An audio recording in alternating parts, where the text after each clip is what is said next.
OpenAI vient d'annoncer deux nouveaux modèles de ChatGPT. On a ChatGPT O1 Preview et ChatGPT O1 Mini.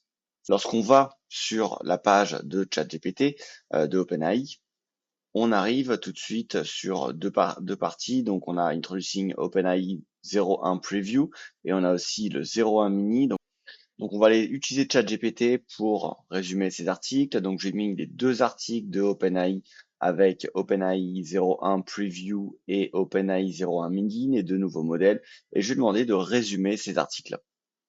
OpenAI nous dit que ce nouveau modèle OpenAI 01, il est spécialisé dans le raisonnement complexe. Ces modèles, ils sont conçus pour répondre à des problèmes difficiles en mathématiques, en sciences. Le modèle 01, il a montré des résultats impressionnants et surpasse ChatGPT 4 dans plusieurs benchmarks.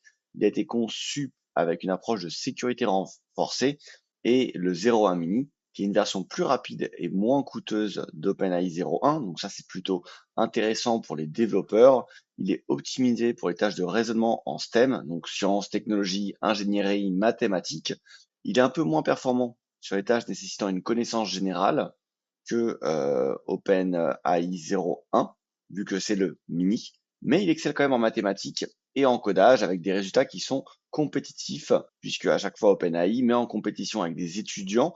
Selon ses retours, on comprend très bien que les deux nouveaux modèles, c'est principalement destiné aux utilisateurs qui ont des projets complexes, scientifiques, comme des chercheurs, des scientifiques, des codeurs, des développeurs de logiciels, etc.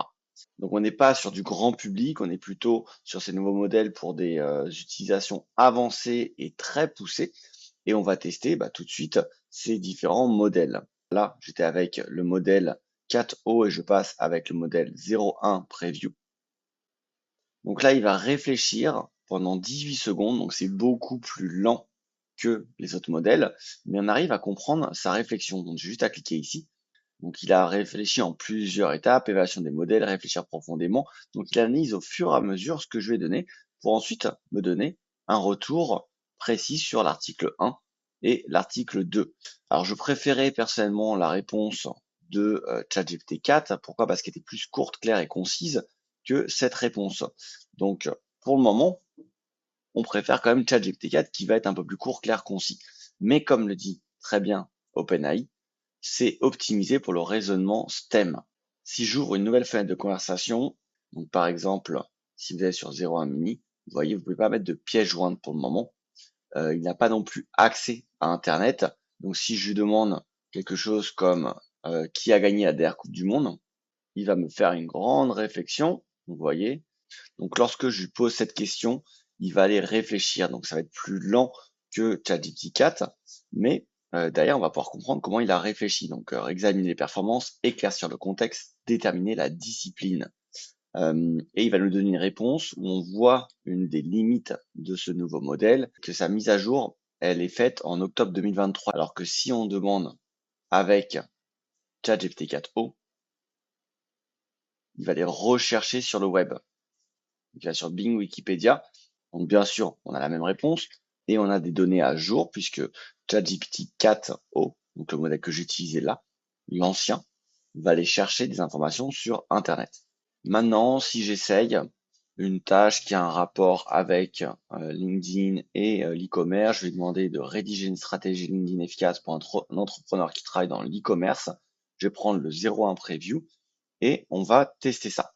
Ce que j'aime bien là, c'est toujours, comme je vous ai dit précédemment, donc il va développer au fur et à mesure son raisonnement. Donc là, comme j'ai accès à sa réflexion qui a duré 19 secondes, je vais pouvoir lui demander de changer sa manière de réfléchir puisque je comprends comment il réfléchit. Et c'est ça pour moi la plus grosse différence et le gros intérêt pour les chercheurs, les scientifiques qui vont utiliser ce nouveau modèle, c'est de pouvoir comprendre comment il raisonne pour pouvoir modifier sa manière de raisonner et donc arriver à des réponses qui sont plus pertinentes. Et là, je peux donc changer la manière dont il va réfléchir puisque je vais lui dire que là, il a élaboré une stratégie. J'ai vu qu'il parle d'une optimisation du profil LinkedIn. Peut-être que j'avais un profil LinkedIn qui était différent, donc je vais lui dire élaborer une stratégie. L'entrepreneur a déjà un profil dans une industrie différente.